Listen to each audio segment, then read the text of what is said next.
Welcome in a fourth lecture of 11 Science. The topic some basic concept of chemistry. Now today we are going to study the atomic and molecular masses. According to the last year 10th standard and the few concepts in the 11th standard also we have seen, and in that we have seen what is meaning of the atom and the molecule. आपण item आणि molecule काय याच्या व्याख्या आपण यापूर्वी शिकत असताना पाहिलेल्या आहेत. आता केमिस्ट्रीमध्ये आपल्याला त्याचे डिटेल्स बघायचे असतील तर त्यामध्ये आपल्याला ॲटॉमिक आणि मॉलिक्युलर मासेस काय हे बघणं आवश्यक आहे. त्याच्याकरता आपण आजच्या टॉपिकमध्ये atomic and molecular masses, average atomic masses काय याच्याविषयी चर्चा करणार आहोत. हा व्हिडिओ शेवटपर्यंत बघा. सबस्क्राईब बटनवर क्लिक करा आणि सगळ्यांनी सबस्क्राईब करा म्हणजे व्हिडिओ तुम्हाला लवकरात लवकर बघण्यात येतील. त्याच्यामुळे कंपल्सरी सगळ्यांनी सबस्क्राईब करायचं. ठीक आहे. So what is meaning of atomic masses? Every element which is present in nature is having a characteristic atomic mass. The atomic mass is the mass of an atom. Mass of the atom is known as an atomic mass. Actually, the atomic mass is very small because the atoms we cannot see, and that is why the mass of this atom is very small. याचं जर उदाहरण द्यायचं असेल आपल्याला तर आपण असं म्हणू शकतो की हायड्रोजन जर आपण कन्सिडर केला तर एका हायड्रोजनचं ॲटॉमिक मास आपण ग्रॅम मध्ये दिलं तर 1.6736 into 10⁻⁻24 ग्रॅम एवढं येतं. याचाच अर्थ असा आहे की इथं आपण जर कन्सिडर केलं की ह्या एकच्या अगोदर असे किती शून्य येतील, असे 24 शून्य येतील, म्हणजे एवढं कमी मास आपल्या हायड्रोजनचा असेल. म्हणून तुम्हाला एक आयडिया येईल की atomic mass of atom is a very small quantity आणि म्हणून ते सहजगत्या आपल्याला मेजर करता येत नाही. Directly we cannot measure the atomic mass, and that is why in a present system the relative mass is considered or relative mass is determined. For example, the carbon 12 atom is taken as a standard, and this has been agreed up to the 1961 in IUPAC system of nomenclature. According to this, an atom of carbon 12 is assigned mass is exactly the 12. या system प्रमाणे कार्बनचं जे मास आहे ते 12 consider केलेलं आहे आणि 12 काय आहे ॲटॉमिक मास युनिट, त्याला आपण इथं AMU म्हणतो. हे AMU म्हणजेच काय ॲटॉमिक मास युनिट. मग कार्बनचा ॲटॉमिक मास किती आहे 12 AMU, 12 ॲटॉमिक मास. आणि म्हणून the other elements or the atoms which are present in nature, they are rated with this standard mass, and the relative mass is calculated of these elements, and that is why it is known as a relative atomic mass. म्हणून त्याला आपण काय म्हणतो relative atomic mass म्हणतो, हे लक्षात ठेवा. The carbon 12 is taken as a standard. Now this relative mass, the mass of this carbon 12 is considered in AMU. मग AMU काय आहे, ॲटॉमिक मास युनिट काय आहे, हे जर आपल्याला बघायचं असेल तर त्याच्याकरता आपण डेफिनेशन बघूया. The AMU is defined as it is a mass exactly equal to 1/12 of the mass of one carbon 12 isotope किंवा atom. आता काय आहे आपण बघूया. For example, we are going to calculate the AMU atomic mass unit 1 AMU. So 1 AMU exactly in a gram we can convert or calculate in this way. 1/12 into mass of a carbon 12. So 1 divided by 12 into 1.992648 into 10 raised to minus 23 is a mass of this carbon in a gram. Now, when we solve this, at that time we are getting at here the value that is 1.66056 into 10 raised to minus 24 is nothing but the 1 AMU. So 1 AMU of a carbon is exactly equal to the 1.66056 into 10 raised to 24 gram. आणि म्हणून हा जे atomic mass unit आहे हे atomic mass unit आपल्याला inter conversion ग्रॅमचा आणि atomic mass मध्ये असं करता येतं. पण नाउ डेज हे केव्हा होतं 61व्या शतकापर्यंत होतं किंवा इतके दिवस वापरत होते. पण now days the term atomic mass unit this one has been replaced by the unified mass unit or that is also there is another one that is known as an Dalton. So the unified mass unit is denoted by this U or Newmana or dA is a Dalton. So this is the unit of the unified mass. Understand? So in this way आपल्याला याच्यामध्ये कळालं की एखाद्या ॲटमचं atomic mass याच्यामध्ये फक्त आपण atomic mass बघत आहोत हे बघत आहोत. तर कसं कॅल्क्युलेट करतात त्या कोणत्या एलिमेंटचं स्टँडर्ड कार्बनशी रिलेटिव्ह मास कन्सिडर करतात आणि AMUचा समजा कार्बनचं कॅल्क्युलेट करायचं असेल तर 1/12 into mass of the carbon घ्यायचं. दुसरे करायचे असतील तर आपल्याला एलिमेंट ते रिलेटिव्हली याच्या 1/12च्या रिलेशनमध्ये ते घ्यावं लागतात आणि त्याचा AMU आपण कॅल्क्युलेट करू शकतो. आता एक उदाहरण दिलेलं आहे हे उदाहरण बघू आणि त्याच्यावरून आपल्याला असं कळून येईल की कशा प्रकारे हे आपण कॅल्क्युलेट करू शकतो. बघा mass of an atom of oxygen in a gram कशात दिले ऑक्सिजनचा that is a 26.56896 into 10 raised to minus 24 gram. ऑक्सिजनचा मास दिलेला आहे. What is the atomic mass of oxygen in a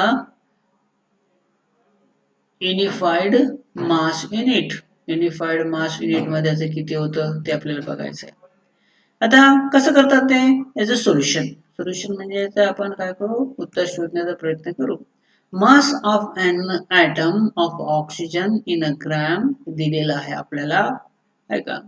so 1.66056 into 10 raised to 24 जे इथं आलेलं आहे कशाचं आहे का gram is equal to 1 unified. So that is when we solve this all this thing we are getting at here the 16 unit is the that is unified mass of the oxygen. हे कशाचं असेल हे ऑक्सिजनचं असेल म्हणजे ऑक्सिजनचं unified mass किती आलं 16 युनिट आलं. Similarly the mass of atom of hydrogen अशाच प्रकारे जर कॅल्क्युलेट केलं तर ते किती येतं 1.0080 युनिट एवढं येतं हे लक्षात ठेवा. आणि अशा प्रकारे कोणत्याही ॲटमचा आपण मास कॅल्क्युलेट करू शकतो. That is a unified mass unit अशा प्रकारे आपण कॅल्क्युलेट करू शकतो. हे आपण एखाद्या ॲटमचं ॲटॉमिक मास कसं कॅल्क्युलेट करायचं हे पाहिलं. आता याच्यानंतर बघू नेचरमध्ये आपल्याला एक ॲटम जो आहे तो एकापेक्षा जास्त आयसोटोपिक फॉर्म मध्ये असतो. So what are the isotopes? Isotopes are the atoms of a same element. Say for example X कोणताही एक ॲटम आहे आणि त्याचा ॲटॉमिक नंबर समजा इथं Y आहे आणि मास नंबर इथं असं कन्सिडर करू. आता हा झाला मास नंबर आणि हा झाला ॲटॉमिक नंबर. ह्याला म्हणायचं ॲटॉमिक नंबर हा मास नंबर. किंवा डायरेक्ट आपण उदाहरण बघू. हा कार्बन आहे एक. हा कार्बन याचा मास नंबर वर दिलेला आहे. याला म्हणायचं mass number. Mass number is the number of the protons and the neutron present in it. हा आहे 12. पण ह्या कार्बनचा किती आहे 13 आणि ह्या कार्बनचा किती आहे 14. म्हणजे हे जे एलिमेंट्स आहेत कार्बनचे 3 वेगळ्या प्रकारचे एलिमेंट आहेत. कार्बन 12, कार्बन 13 आणि कार्बन 14. हे ॲटम आयसोटोप म्हणजे काय आपण शिकलेलं दहावीला. Isotopes are the atoms of the same element. एकच एलिमेंट आहे पण त्याचा मास नंबर काय असतो वेगळा असतो. त्याला आपण काय म्हणतो आयसोटोप म्हणतो आणि अशाला आयसोटोपिक मास म्हणतात. पण हे जे आयसोटोपिक मास आहे हे आयसोटोपिक मास हे ॲव्हरेज आयसोटोपिक मास घेतात. याचं कारण काय आहे हे आपल्याला या युनिटमध्ये बघायचं आहे. आता आयसोटोप्स त्याचे आता तुम्हाला सांगितलं की मास नंबर वेगळा असतो. त्याचा ॲटॉमिक मासेस वेगळा असतात आणि त्याच्यामुळं ते जे नेचरमध्ये प्रेझेंट आहेत हे वेगवेगळ्या आयसोटोप्स असल्यामुळं आता नेमका कोणता आपण कन्सिडर करायचा किंवा एखादा कार्बन डायऑक्साईड तयार झालाय की तो कार्बन डायऑक्साईड मध्ये हा कार्बन आहे का हा आहे किंवा हा आहे आपल्याला माहित नसतो. त्यामुळे काय करतात की हे तिन्ही जे आयसोटोप्स आहेत या तिन्हीचं ॲव्हरेज आयसोटोपिक मास कॅल्क्युलेट करतात. मग ॲव्हरेज आयसोटोपिक मास कॅल्क्युलेट करत असताना ते त्याचं मास नंबर जेवढा आहे तेवढा आणि त्याच्या नेचरमध्ये अबंडन्सी किती आहे. अबंडन्सी म्हणजे काय मुबलकता सापडतो किती. आता कार्बन 12 98% असतो. कार्बन 13 1.108% असतं आणि कार्बन 14 2 × 10⁻10 एवढा पर्सेंटेज मध्ये असतो. म्हणजे अबंडन्सी नेचरमध्ये याची अबंडन्सी अशा प्रकारचे आहे. मग हे कसं कॅल्क्युलेट करतात ते आपल्याला बघायचं आहे. पण लक्षात ठेवा ॲव्हरेज ॲटॉमिक मास हे का घेतात कारण की वेगवेगळे आयसोटोप्स आहेत. हे वेगवेगळे आयसोटोप्स प्रत्येक रिॲक्शन मध्ये किंवा कॅल्क्युलेशन मध्ये ह्या तिन्हीचे वेगवेगळे किंवा कोणतं घ्यावं कन्फ्युजन होऊ नये म्हणून याचं ॲव्हरेज ॲटॉमिक मास कॅल्क्युलेट करतात. त्याला म्हणायचं average atomic mass. So the average atomic mass is the mass of the isotopes which is calculated by considering the abundancy. नेचरमध्ये त्याचं ऑकरन्स पर्सेंटेज किती आहे याच्यावरून त्याचं कॅल्क्युलेट करतात. त्याला काय म्हणायचं ॲव्हरेज ॲटॉमिक मास. आता हे ॲव्हरेज ॲटॉमिक मास कॅल्क्युलेट करण्याकरता कशा प्रकारची पद्धत वापरतात ते बघू. 1-2 उदाहरणं आहेत ते आपल्याला बघायचे आणि त्याच्याप्रमाणे आपण ते करणार आहोत. बघा कार्बन आता सांगितलं 12 13 आणि 14 त्याचे ॲटॉमिक मासेस आहेत. कार्बन 12 98 असतो. कार्बन 13 1.1 आणि हा ठीक आहे. मग कसं calculate average atomic mass is equal to actual atomic mass of that isotope. त्याची अबंडन्सी किती आहे पर्सेंटेज मध्ये 98.89 डिवायडेड बाय 100 प्लस दुसरा कोणता आहे कार्बन 13 तो घेतला. कार्बन 13 त्याची अबंडन्सी किती आहे 1.1 याचा गुणाकार इथे घेतलेला आहे आणि हा 1.108% आणि 14 त्याची अबंडन्सी इथं कार्बन 14 त्याचं ॲटॉमिक मास किती आहे अशा प्रकारे आणि त्याचं पर्सेंटेज किती आहे ह्या सगळ्याचं कॅल्क्युलेशन केलं तर आपल्याला जे हे येतं एक सगळ्यांचं मिळून त्याला म्हणायचं ॲव्हरेज ॲटॉमिक मास. म्हणून ॲव्हरेज ॲटॉमिक मास कॅल्क्युलेशनच्या वेळेस आपण घेत असताना अशा प्रकारे 12.011 युनिट हे घेतो. याला म्हणायचं ॲव्हरेज ॲटॉमिक मास. ॲव्हरेज ॲटॉमिक मास अशा प्रकारे कॅल्क्युलेट करतात आणि ते कन्सिडर करतात. आपण जर विचार केला की पिरियोडिक टेबलमध्ये हे ॲटॉमिक मास मेन्शन केलेलं असतं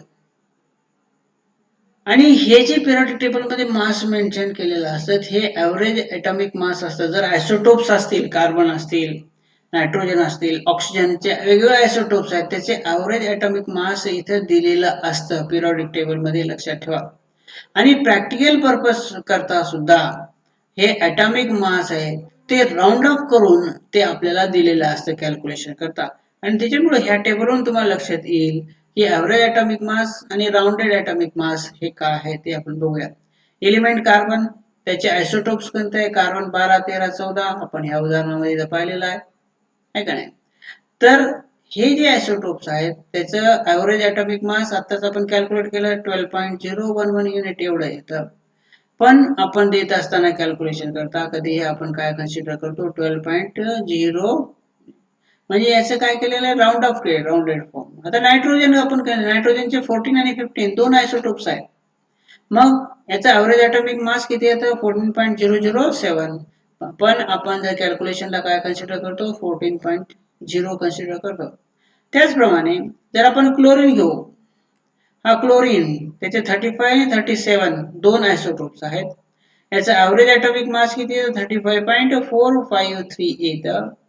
पण याला राऊंड ऑफ करून इथं 35.5 कन्सिडर करतात, हे लक्षात ठेवा. कारण का हे 0.453 हे 5च्या जवळ आहे म्हणून इथं याला 5 करून टाकलेलं आहे. म्हणजे 35.5 हे क्लोरीनचं काय करतात राऊंडेड ऑफ ॲटॉमिक मास आहे, किंवा आपल्याला प्रॅक्टिकल पर्पजमध्ये किंवा कॅल्क्युलेशन करता याचा उपयोग केला जातो. त्याचप्रमाणे ब्रोमिन सुद्धा आहे, हे सुद्धा इथं या टेबलमध्ये तुम्ही बघून घ्या. हे वेगवेगळे आपल्याला वापरात येणारे मास कसे येतात, ॲव्हरेज ॲटॉमिक मास हे फ्रॅक्शनमध्ये का येतात हे तुम्हाला माहिती असायला पाहिजे. त्याच्यामुळं हे आपण इथे पाहिलेलं आहे. त्याच्यानंतर आपण एक प्रॉब्लेम घेऊ. So how the average atomic mass is calculated.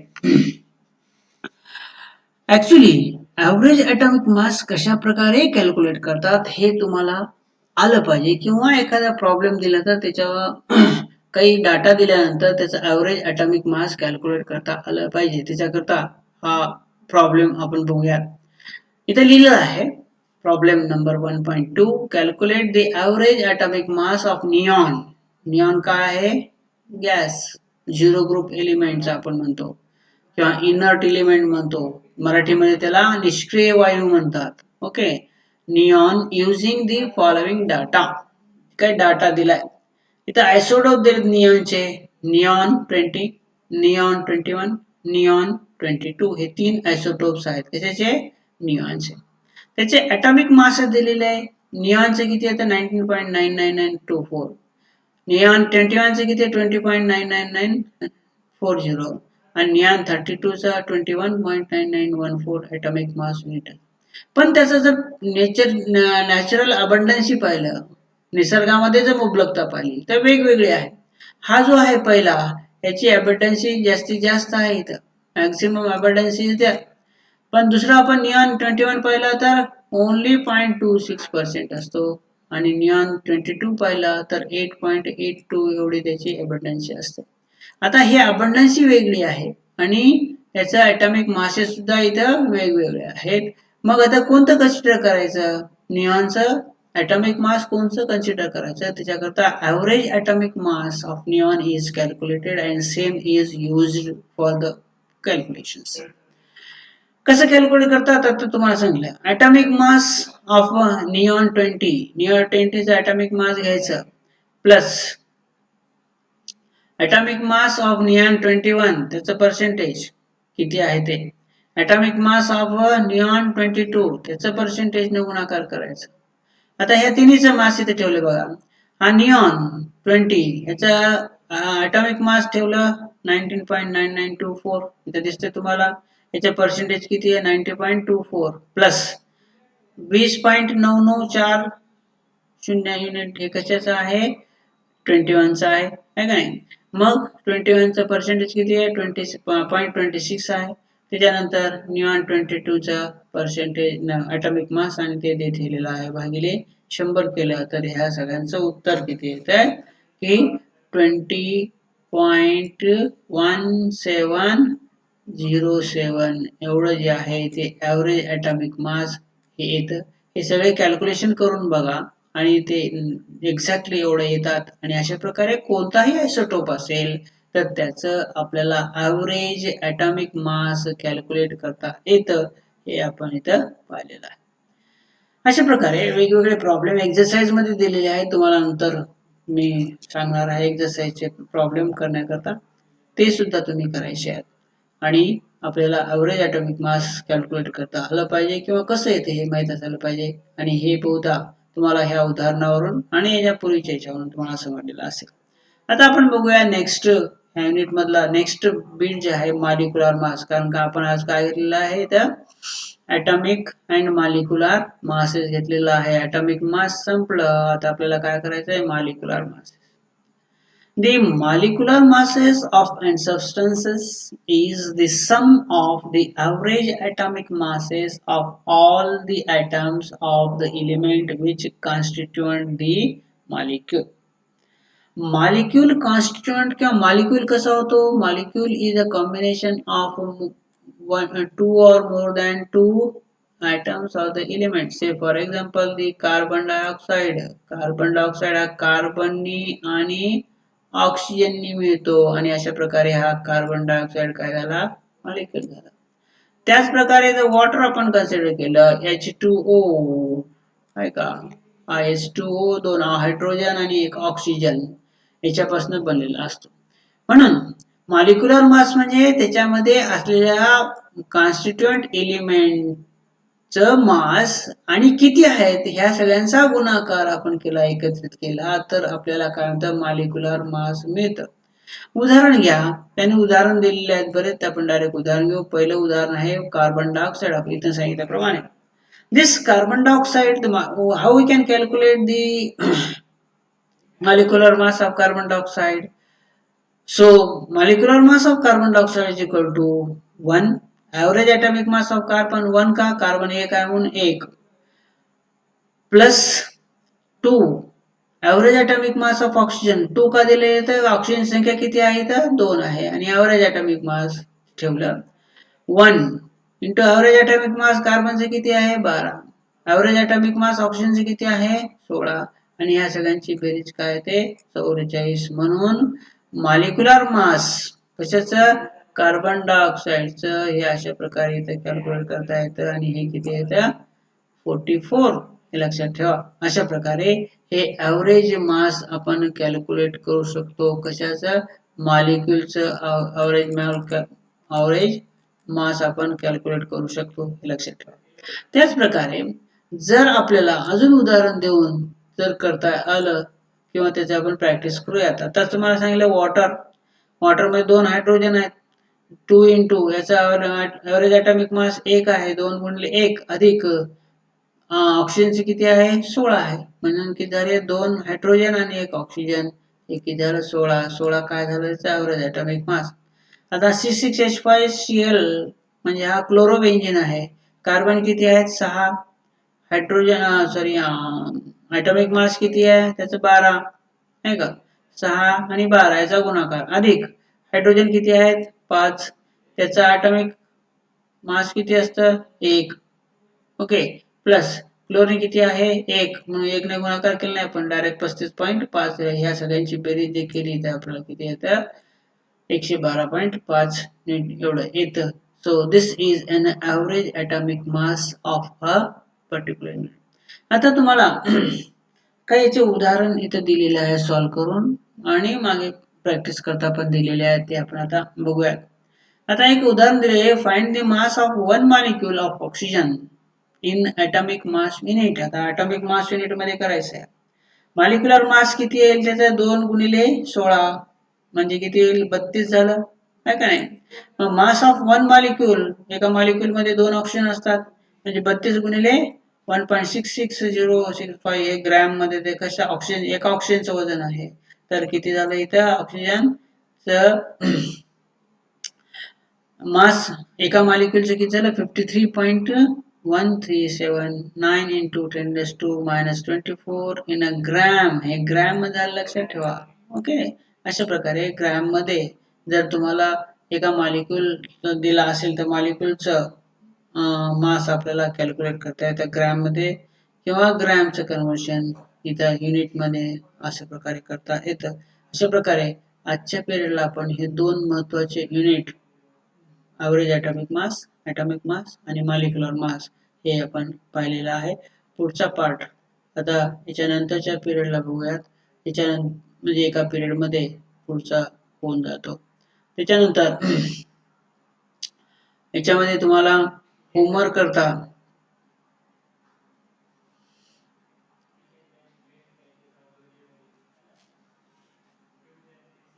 ते प्रॉब्लेम दिलेले आहेत.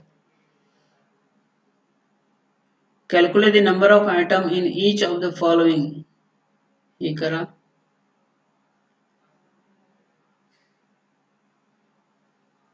हे MCQ सोडवा.